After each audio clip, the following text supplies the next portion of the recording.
চালের উপর থেকে আমাদের বাসাটা দেখতে খুবই সুন্দর লাগে। এই যে গাছপালা লিচু রয়েছে, তারপরে এই যে আম দেখা যাচ্ছে না আমি জানি না, এইখানে তো জুম কম। আর এই নারকেল গাছগুলা, আর এখানে কবুতর বসে থাকতো, কবুতরগুলো আমার চালের উপর উঠা থেকে কই যেন গিয়েছে। আর মেন কথা হলো যে চালের উপর নোংরা ছিল, এগুলা পরিষ্কার করার জন্য আমি উঠে গিয়েছি চালের উপরে। কিন্তু আমরা গরিব মানুষরা টিনগুলো হলো অনেক নরম, মস মস মস মস করে আওয়াজ হচ্ছে। এই যে পাশে নোংরা, এগুলো এখন পরিষ্কার করবো না, এগুলো পরে অন্য একদিন। আর এই যে আমাদের আম গাছ, এই যে ভালোই আল্লাহর রহমতে সব গাছই আছে। আর এই যে কবুতরগুলো আমার উঠা দেখে আগেই এলাকা থেকে পালিয়ে চলে গিয়েছে। আর এই যে আমাদের আম গাছে কাঁঠাল ধরে রয়েছে।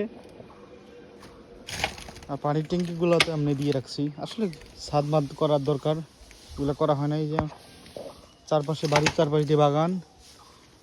আজকে আকাশটা ভালোই সুন্দর লাগতেছে, যদিও ফিল্টার লাগানো না। আর আমি চালের উপর রয়েছি, যে এখন এত নিচে আমাকে নামতে হবে।